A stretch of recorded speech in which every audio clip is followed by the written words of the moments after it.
Colleagues, I'm grateful to BERA Council and its Conference Planning Committee for inviting me to deliver this lecture, which I dedicate to all BAME staff in education institutions from nursery to university across the UK. It is important that the continuing struggles of BAME staff in UK education institutions is acknowledged and debated, since public discourse increases public awareness, and public awareness can influence change. I also want to thank the staff at BERA HQ who have organized and arranged things for me. Without your help, things would not have gone as smoothly. I also want to thank each of you for turning up this evening to talk with me on the topic race discrimination, politics of knowledge, and cultural inequality in India. Race discrimination in education is not being tackled in a sufficiently meaningful way, and I'm inviting each of us, in particular those with formal positions of responsibility or leadership in education institutions, to pursue every opportunity to tackle this stain that continues to bedevil education institutions in society. As many of you know, over the past decade, I have been researching the progression of Black, Asian, and minority ethnic teachers and academics in India, and the experiences of overseas trained teachers, in particular, the experience of overseas trained teachers of Black, Asian, and minority ethnic origin. It is these experiences, in particular the experience of overseas trained teachers and the experience of teachers in secondary and primary schools, that will be the basis of my talk. I should point out, however, that unlike other colleagues who have researched barriers to progression, my research instead focuses on possible factors that enable or could enable the progression of teachers. This in an attempt to better understand the range of factors influencing promotion progression, as well as an attempt to build a theory of progression, which I will present later in this talk. My intention in this talk, therefore, is to show the interaction between policy and practice and the individual in England, and most importantly, to look at individual responses to institutional challenges around race discrimination and inequality, as well as to propose a theory of progression. Thus, my talk, colleagues, is an attempt to consider the interactions of policy, institutions, groups, and individuals in terms of race discrimination or race inequality. I believe that this joined-up approach allows us to make more informed judgments about events and to make contributions that add to our understanding and to development of the field. Colleagues, I wish to acknowledge others who have, in one way or another, through their research or practice, shed light on the issues being discussed today. Although not a closed list, I wish to acknowledge the work of established academics and early career researchers who have and are contributing to our understanding of race and education, and race and educational leadership in England. For example, the list is on the board. Now that the introductory remarks are out of the way, let's look at race discrimination and BAME teachers. Despite significant progress in terms of race relations, recent histories of racial inequality in England have a significant bearing on contemporary practices in education institutions. Although Phillips suggests that Britain is not a racist nation, he also notes that Britain has a deep sensitivity to the dangers posed by ethnic and cultural difference. Put differently, although England promotes itself as a plural and inclusive society, there is an apparent mismatch between what is said and the on-the-ground reality. Accordingly, there remains a deep-rooted and continuing struggle among BAME teachers and academics for equality and mutual recognition, a struggle that is at the heart of their professional lives and a significant feature of contemporary institutions. Consequently, teachers of BAME heritage, whether overseas or locally trained, have not experienced their institutions and arguably their profession in the most positive ways. BAME teachers make up an important part of the overall population of the staff in schools in England. Although not a homogeneous group, their experience of the education system in England in terms of race discrimination is broadly consistent. Although data from the Department for Education is patchy, in 2017, school workforce data suggests there were approximately 451,000 teachers, of whom 224,281 were head teachers or principals. Of those numbers, 227 were head teachers from Black, Asian, minority ethnic backgrounds. And there were approximately 20,000 teachers from Black, Asian, minority ethnic backgrounds. Let's look at the progression of BAME teachers. The progression of BAME teachers has been and remains a matter of extensive research and debate. From a review of research over the past 16 years, dating back to 2002, I have found 5 factors that play a part in the progression of BAME teachers. These include policy, racism, institutional practices, group membership, and religion, in particular, Islam. As you can see, race or racism and institutional practices are the 2 most significant factors, followed closely by group membership. I should also point out that the issue around religion suggests that if you're Muslim, in particular if you're male and Muslim, you're more unlikely to get a headship in a state school. Or, as we heard this morning, there will be hyper-surveillance if that becomes the case. Colleagues, let's now look at overseas trained teachers.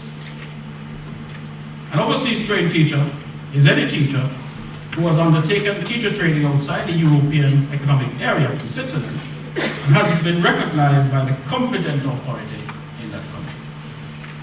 Although the cultural backgrounds of OTTs in England differ considerably, they make an important contribution to workforce stability and to the continuity of teaching in primary and secondary schools.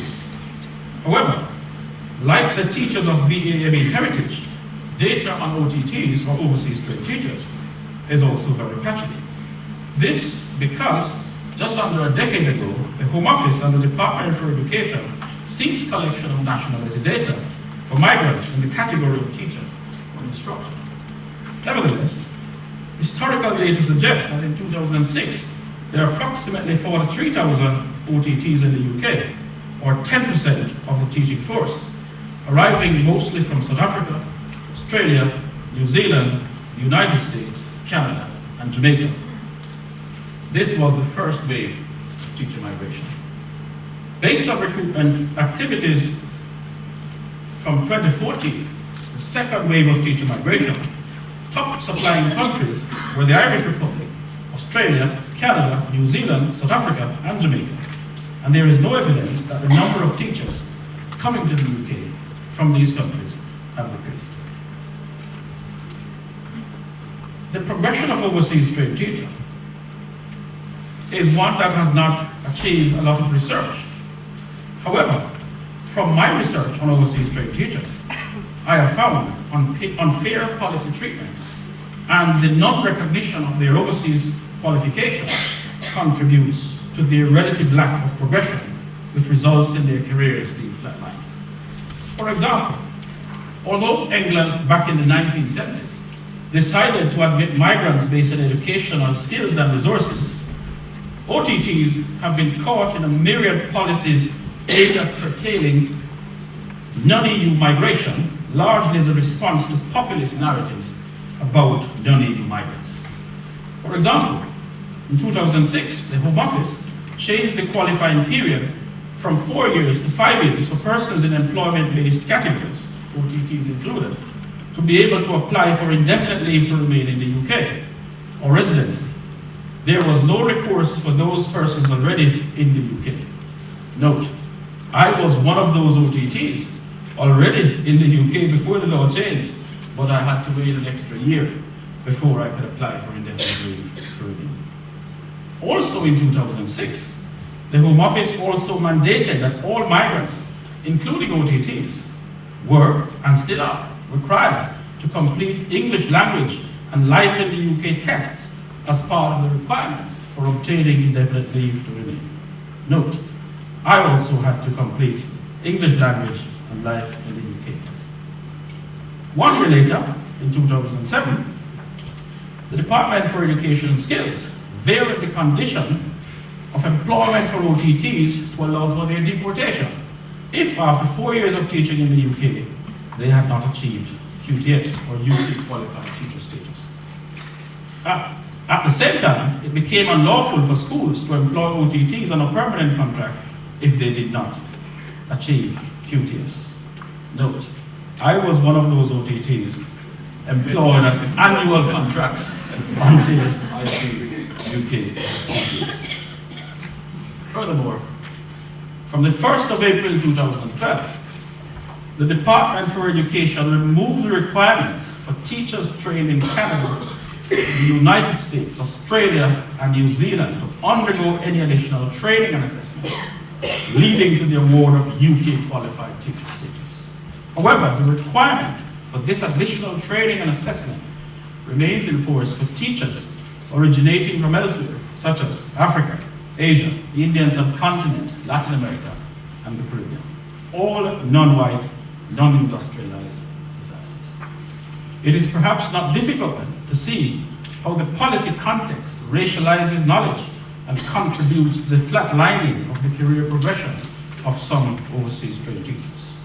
Note, I was recruited to teach in England in a secondary school in London, and although my MBA from the University of the West Indies was judged to be equivalent to a master's degree in the UK, my postgraduate diploma, also from the University of the West Indies, was judged to be equivalent to a BTEC certificate. Cultural inequality. Colleagues, the treatment of OTTs and teachers of BAME heritage in England points to a situation of cultural inequality. That is a situation where individuals and artifacts, for example, qualification gains in white industrialized societies, are more highly regarded than others.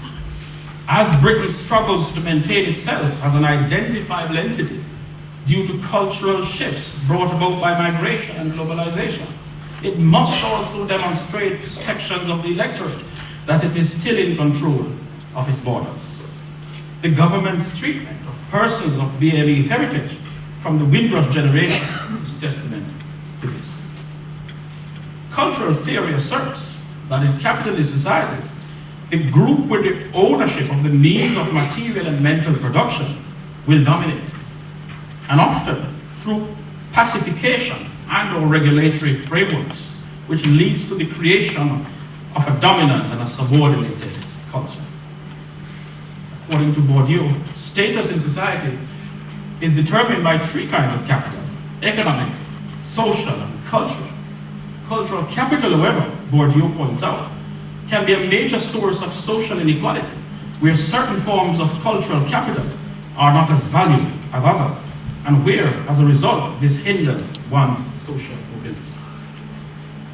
An example of this could be that the standard of training received by OTTs from the Caribbean, for example, or India, or Pakistan, or Bangladesh, or Asia, or Africa, may be thought of as having a lower status and a lower value than teachers trained in the EU and other industrialized societies. Capital is the foundation of social life, and capital is responsible for one's position in the social order. Thus, the more capital an individual has, the more likely they are to exercise power and social influence. Similarly, the more capital a society has, the more power it has on the global stage. Thus, the qualification of teachers trained in England or in an industrialized society guarantees them certain privileges when presented in countries perceived to have a lower or a similarly high status value. In 21st century England, where skilled migration is ostensibly no longer based on race and ethnic origin, I argue that the non-recognition of the overseas qualification of overseas trained teachers from developing countries is functioning as a new head tax and as a means of keeping out those deemed undesirable and for keeping migrants already in the UK who are from non-white, non-industrialized countries in check. It has been observed that in some societies, individuals within them tolerate rather than embrace difference. And this is arguably the case in England, where a politics of knowledge exists and where this politic promotes two types of capital, a white capital and a non-white capital. Accordingly, as noted by Goldberg, what is social capital in one social context may not be social capital and in another context. And similarly, as Yosso raises this important question, whose culture has capital? These situations, colleagues, points to epistemological and ontological misunderstandings of difference. Accordingly, Moore asserts that although minor differences may be gently affirmed in depoliticized and decontextualized forms such as food, dance, and festivities, substantive differences that tend to challenge hegemony and resist being co-opted are usually perceived by many as deviant, pathological, or otherwise divisive. In other words, in England, we will accept the curry, we will accept the reggae music or some other cultural artifacts from some parts of the world, but if you present your qualifications, there needs to be a screening process before we can determine whether we should accept it. But we'll accept the curry and we'll accept the musical form. Thus, the non-recognition of the overseas trained teacher's qualification is a political act based on a deficit model of difference in a political context that prefers sameness and is afraid of difference. Britain's treatment of overseas trained teachers and other skilled migrants may therefore be described as democratic racism. That is, a situation which prevents the government from making changes to the existing social order, economic and political order that might improve the low status of individuals, in this case, non-white OTTs, for fear that taking such steps will result in conflict and threat to the mainstream. This situation raises important questions. Whose knowledge counts as legitimate? And who set the parameters for this?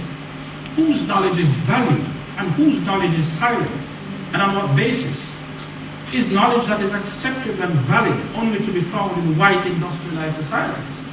Who establishes the criteria for measuring qualifications equivalence and for recognizing them? Whose interests are represented and served by these criteria? And what should we do?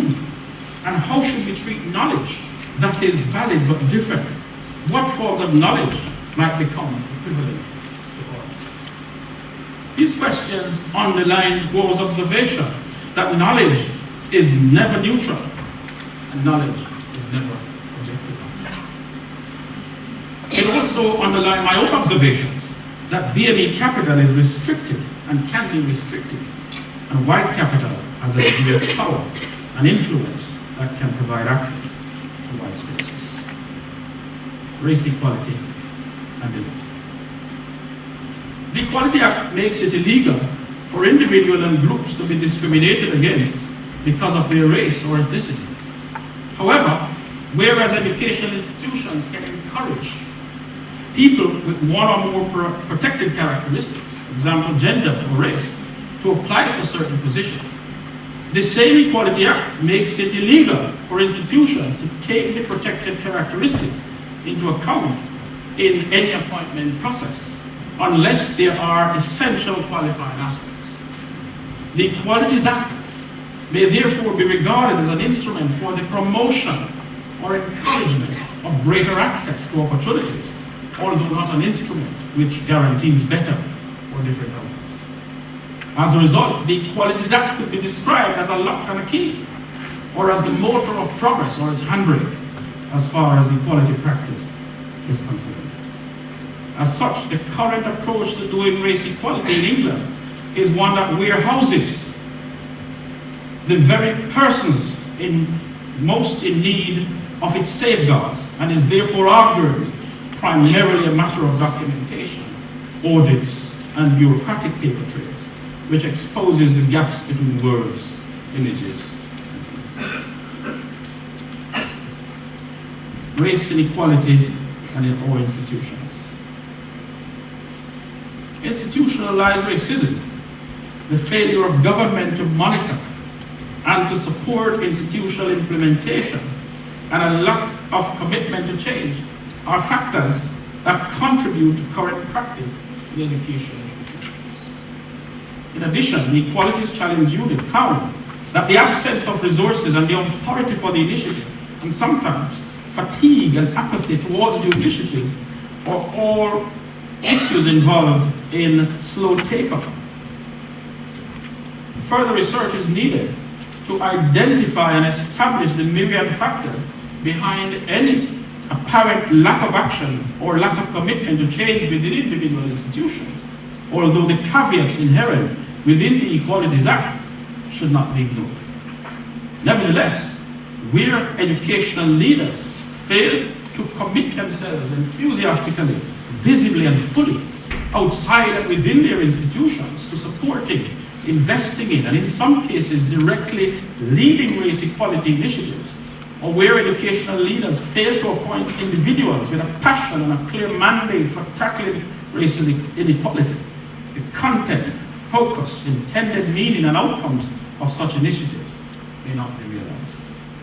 From my research, I have identified 4 types of institutions, namely, an engaged institution where there are BME staff at all levels of its hierarchy, including in senior leadership roles.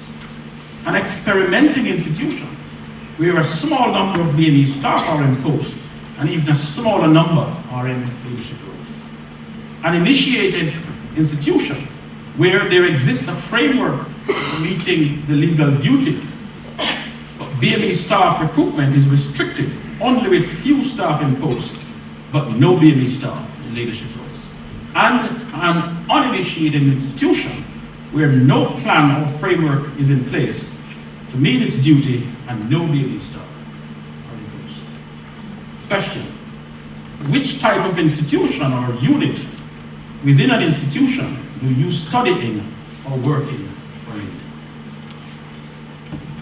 Response is structural and cultural inequality. The minority ethnic status of overseas trained teachers from non-white, non-industrialized countries and BME teachers in England appear to confer on them 2 common struggles: a struggle for mutual recognition and a struggle to reposition themselves in the face of histories of oppression and misrepresentation about their talents. This struggle has been highlighted by Saran, who acknowledges that people of color do not always get the respect and recognition from their academic achievements that they deserve. Responding to policy and institutional challenges, I have observed 3 patterns of behavior among teachers of BME heritage. Activism, where BME teachers are engaged in research, not only as participants, but also as doers, and in seminar and conference presentations, contributing to public debate and consciousness raising. Brokerage, where BME teachers are involved in mentoring with other staff, mentoring other BME staff, and being mentored by BME and or white colleagues, and joining and or forming professional networks, whether formal or informal. But rather worryingly, there are some BME teachers who are at the point of acquiescence, at the point of giving up due to their sense of disillusionment in a system that appears not to value meritocracy. These patterns of behavior are important in helping us to understand and to identify how OTTs and teachers of BME heritage are responding to institutional and systemic racial inequality and are useful in assisting institutions and their leaders who are serious about change. Let's now reconceptualize the issue of teacher progression. As I mentioned at the beginning of my talk, I have researched the issue of teacher progression in respect of overseas trained teachers and teachers of BME heritage.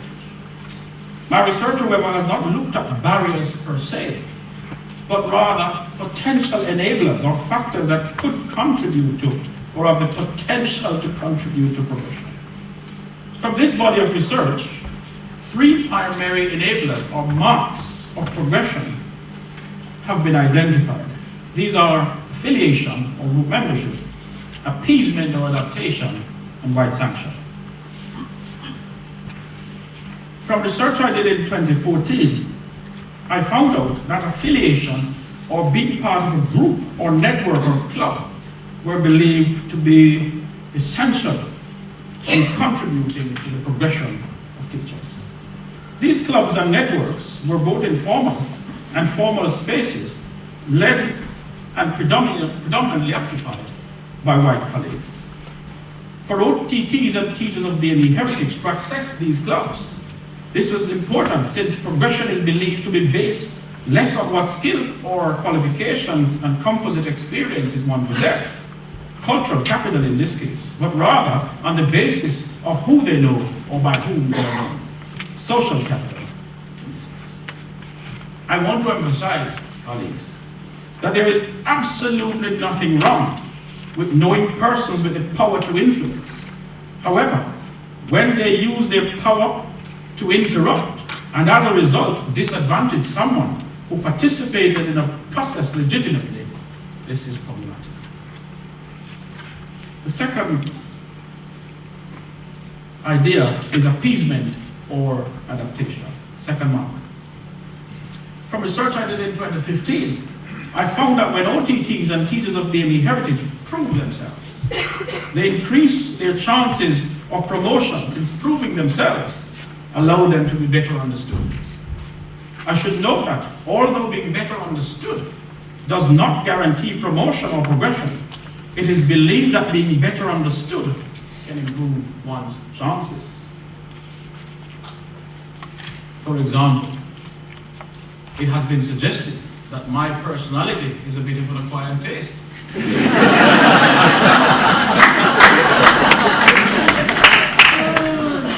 I think I'm one of the nicest guys around.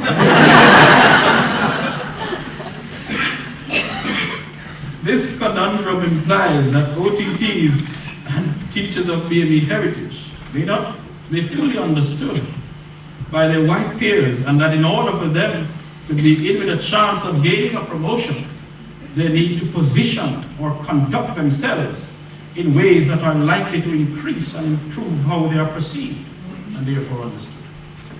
These observations are consistent with Marilyn Fry's notion of behaving rightly and Halpern's view that crucial to career progression is connecting through intermediate social structures, webs of association and shared understandings of how to behave. Thus, overseas trained teachers and teachers of BME heritage appear to stand a better chance of progression and promotion when they at first look like and sound like, and second, share cultural habits and patterns of behavior similar to British citizens, or thirdly, where they are prepared to adapt, adopt, and adjust. White sanction. In 2016, I found that the promotion of BME teachers is largely, and in many cases, linked to or is reliant upon the support and endorsement of a white colleague. White sanction, as I've described it, is a deliberate act where the skills and capabilities of a BME individual are first acknowledged and second, endorsed and promoted by a white individual who is positioned as a broker and or mediator, acting on behalf of or in the interest of the BME individual.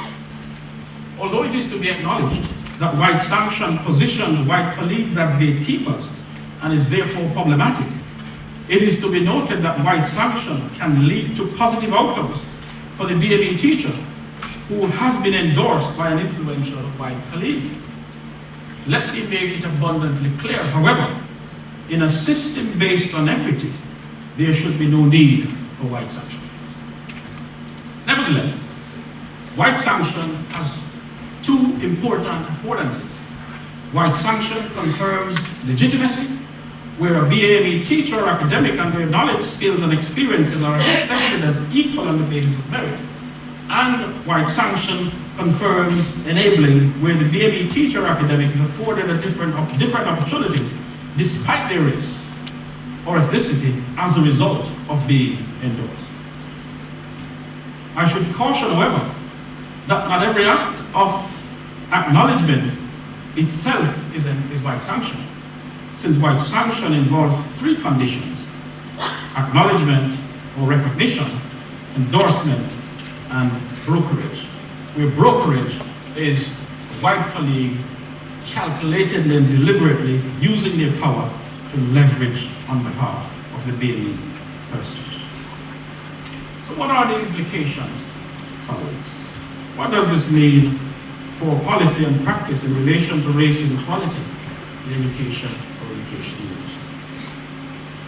For the sake of time, I will only present four of these implications. One, corruption as redemption.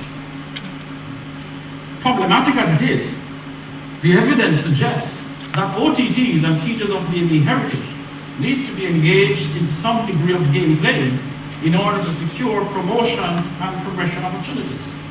That is, in order to progress, they need to demonstrate evidence of at least one or more of the following marks: affiliation, appeasement, or white sanction.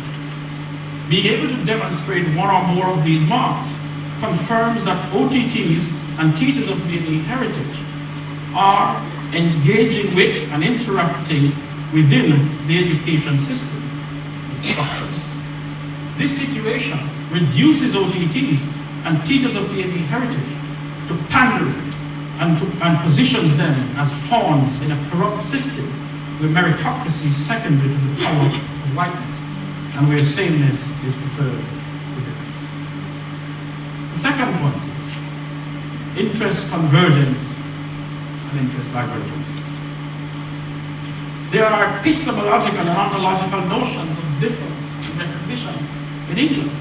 Successive governments and education institutions have appeared much more confident in speaking and seeking to tackle issues of social class and its relationship with social mobility, although much less comfortably in seeking to tackle issues to do with race and race inequality and social mobility. Who benefits from not having a multi-ethnic, multiracial teaching profession? Who benefits from not having educational leaders that are as racially diverse as the student population they lead? Whose interest is served by an Equality Act that does not guarantee equality for all?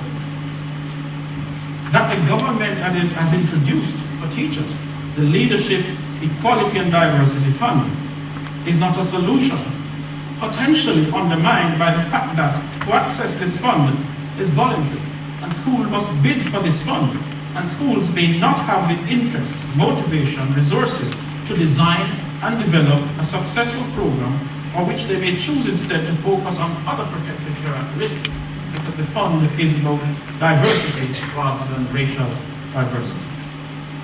Official policy and practice and attitudes, therefore, towards race equality in education in society thus appears to be one of interest, convergence, and divergence.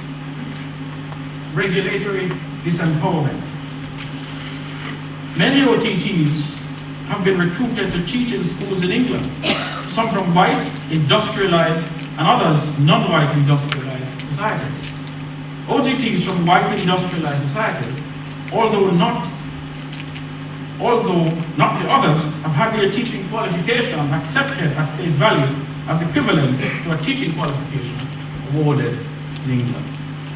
In addition, the Home Office of the Department for Education have created and implemented regulations limiting the number of years OTTs can teach without qualified teacher status, which has a direct knock-on effect on their career progression and their flourishing in the system.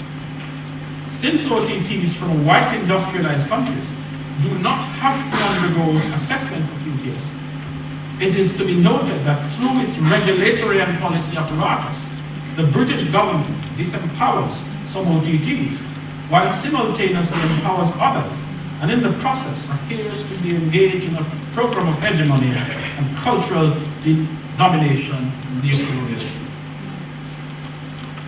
The fourth observation, colleagues, is social capital versus cultural. As noted by Bourdieu, social capital includes having large numbers of influential friends, whereas cultural capital means having high-level skills and understandings. The promotion experience of OTTs and teachers of BME heritage results in a disjunction that puts social and cultural capital on a path to provision. In education, as in life, what is more important? One of the fundamental teachings of education is that education or cultural capital has the potential to increase social mobility for all, no matter their color or creed. Nevertheless, the evidence suggests that the original qualifications or cultural capital from non-white, non-industrialized countries is restricted and restrictive. And in the case of teachers of BME heritage, whereas a teaching qualification and a degree may get them through the door, social intercourse and access to predominantly white middle-class male networks appears a stronger and a more likely indicator of career progression. Finally, is there a role for education?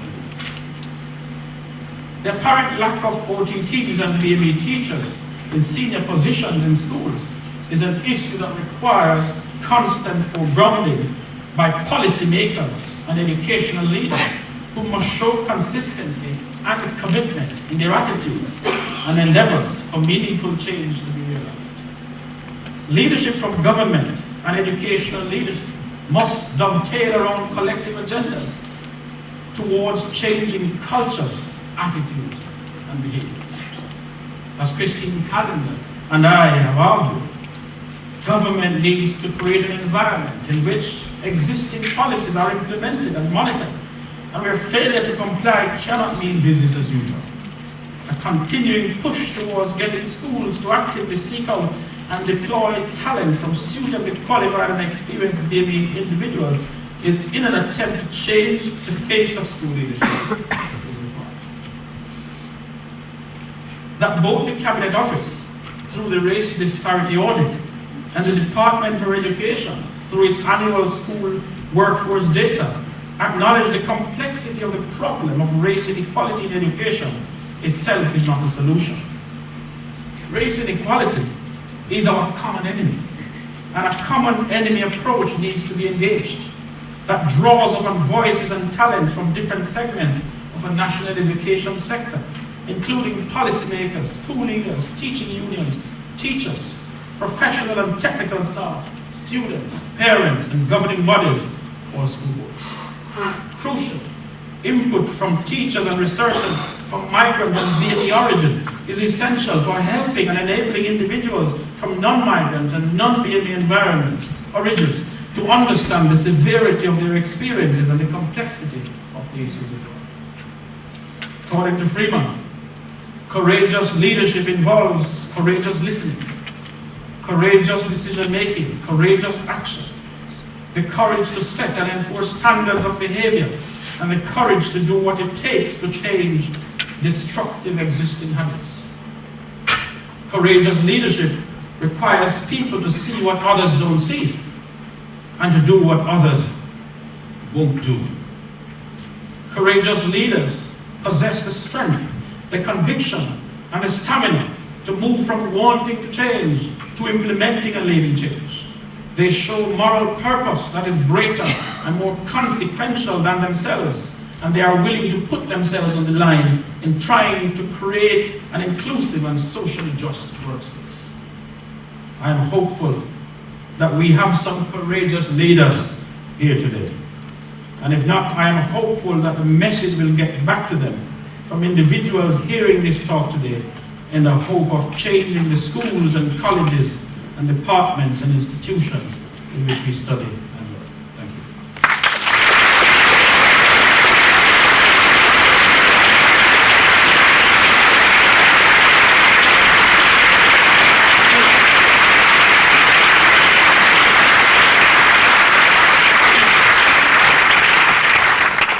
Well, what can I say? A very powerful talk, and it certainly raised many issues for me. And in terms of courageous leadership, it makes me wonder, will the Prime Minister show that leadership in the face of Boris Johnson?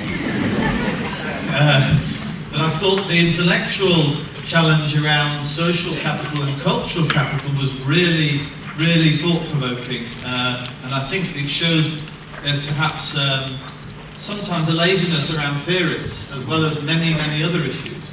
Now, I'm sure people will have questions. We've got a maximum of 10 minutes, I think, before the next event, if I've got the timing right. Well, Nick's giving me maybe a little bit of flexibility. So if anyone would like to start us off with a question, please do raise your hand, and we have microphones coming round. I agree that the narrative on your lecture was very thorough, and I didn't disagree with any of those. Emphasis on leadership, yes. I'm just wondering whether the analysis probably needs a little bit elaboration of the history of the country. It's a class history, it's a colonial history, and the narrative relating to immigrants, particularly non-white immigrants, is loaded with only jobs which the locals can't do, or the home people can't do. Those are the three narratives which is embedded in the history of the United Kingdom. And I just wonder what your thoughts are on that.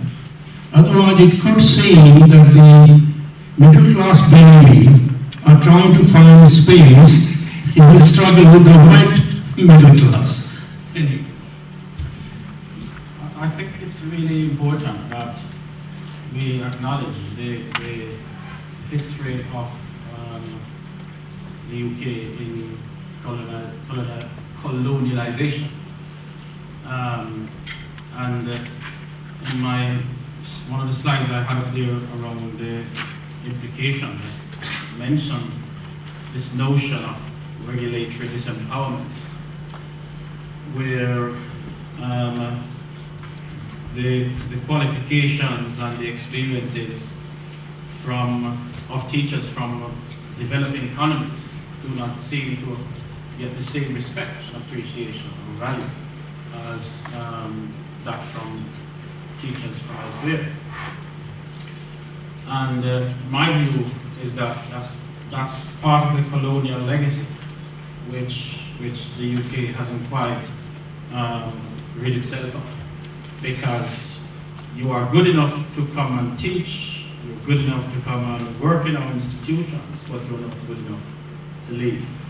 And we can take you to do all of the sort of back-breaking work, create workforce stability and continuity in the system, but we will not accept your qualifications. Certainly when I came over, there were 9 of us who came, and all of us from the Caribbean. And I have my colleagues from the University of Guyana, for example, that they have their degrees, and they were told it's equivalent to a higher national diploma.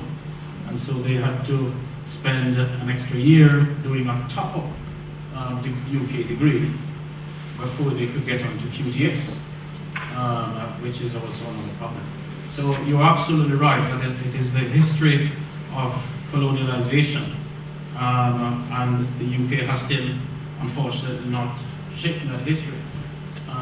But we are hopeful that, you know, forums like these will create public awareness, and each of us will go back to our institutions. And I like to think about it in terms of 4 C's, you know, moving from conformity to conviction, and from conviction to commitment, and then from commitment to change. So hopefully we'll see some changes, but I think you're absolutely right, there is a history there that hasn't been quite shaken. Well, thank you for that. There's a lot that I'll take from that. You used the word meritocracy a couple of times, but you also said, and I wholly agree with you, that knowledge is never objective, and that the real question is whose knowledge is validated, acceptable, and who gets to set the standards. But for me, that problematizes the whole notion of merit and meritocracy in the first place, and I'd just be interested in your comments on that. No, I think you're right. There has to be standards, and I'm not saying that all education systems across the world are good or great. And I'm not saying all of them are equivalent to the UK's education system either. But I think it's highly prejudicial when you look at, when I came over in 2003, every teacher who was not, every teacher who was not belonging to the EU and Switzerland had to do QTS, including Australia, New Zealand, and so US, Canada, everything. As long as you didn't belong to the EU and Switzerland, you had to do QTS. Fast forward to 2012. EU and Switzerland plus Australia, Canada, the USA, New Zealand, and so all white industrialized societies. So a more worrying problem is knowledge therefore only to be found in white industrialized societies, or societies that are like us or more like us, whether it's in terms of cultural mores or in terms of histories or traditions or socialization. Is it the case then that knowledge or equivalent knowledge or legitimate knowledge is not to be found elsewhere? The University of the West Indies in Kingston, Jamaica, still has Her Majesty as a visitor. And when you go to the courthouse in Jamaica, at the beginning they tell you, oh, you God save the Queen. But you come here and tell me that my diploma from my postgraduate diploma, no less, from the University of the West Indies is equivalent to a BTEC certificate. Come on.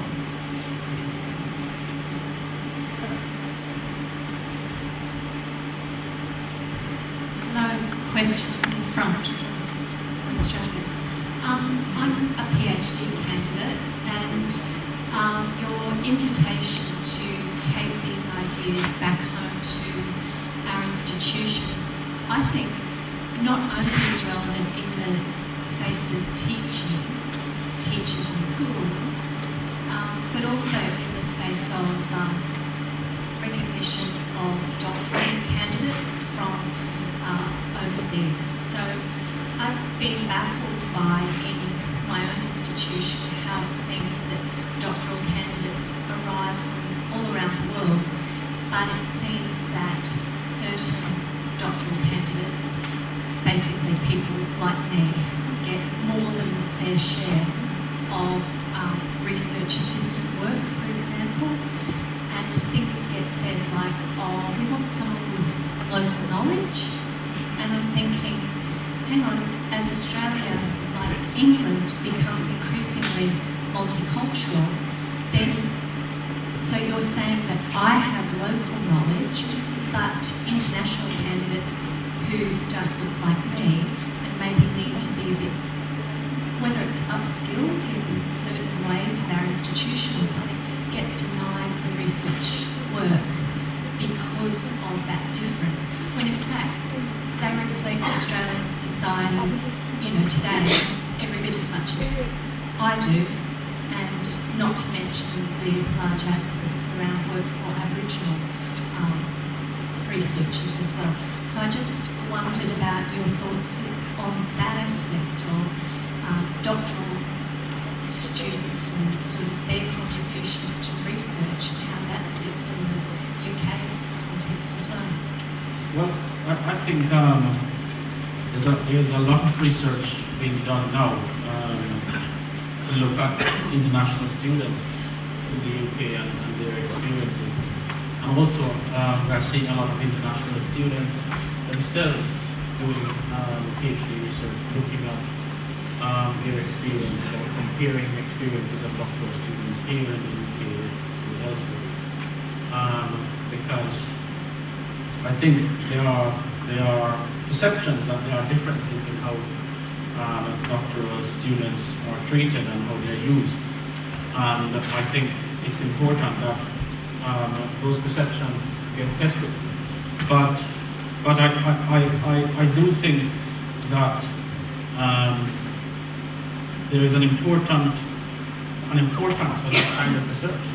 I remember one of the overseas trained teachers I interviewed a while back. I never forget it. He said, "Well, I have to dress like them," meaning white British people, "and I have to talk like them." And I said, "What does that mean?" And he talked about having spiky hair, you know.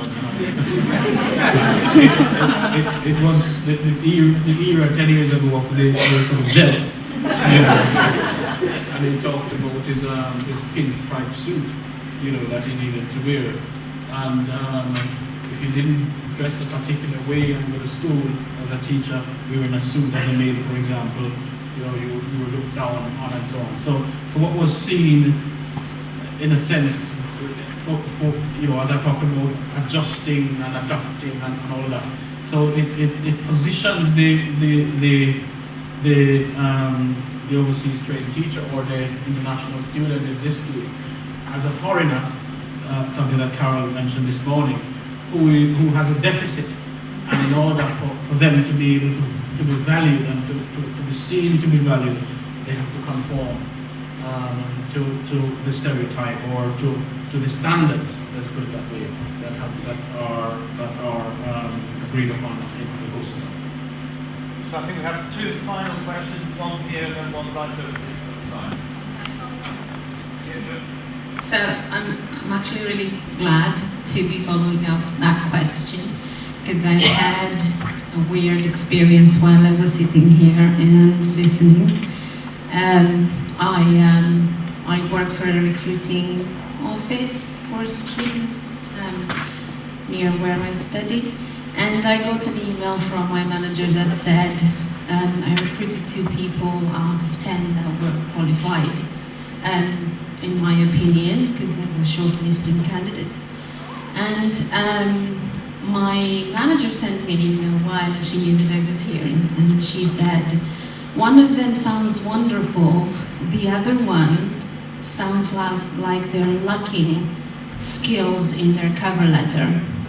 And bearing in mind that one of them was British, I don't know ethnic background to be honest, and the other one was not British, I wanted to ask you, because I'm not British and I've been through that system, and for the longest time I thought I was being rejected from student jobs because I wasn't, you know, local expertise or whatever.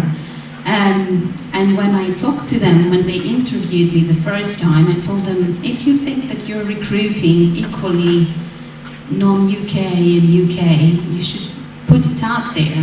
But now that I work there as a permanent member of staff, I heard in a conversation earlier about decolonizing the curriculum, which made sense to me. But I think we just need to decolonize the language in itself. And I wanted to ask you about this language aspect, because frankly, both students can do the very simple job that I propose that they do.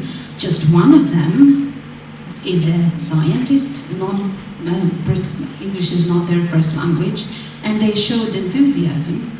And yet, a British trained person thinks they're not, and I had to convince them that the language, they're not listening to the content, they're sticking to those things. So I wanted that aspect of language as well, if you have any thoughts on that. I think it's a broader issue than language. If you remember earlier when I said my personality, I've been told that my personality is in a bit of an acquired taste. Because I'm direct, so it might be language, but it might be cultural norms or cultural mores. And I think sometimes that gets misunderstood. People might be passive and they are seen as non-ambitious. People might be as direct as me and they are told that they are aggressive. And how many people, whether they are BME or non-BME, we see miss out on jobs or sacked or disciplined because of their personality, when in fact it might not be the personality. So I think it comes back to institutions and what they value.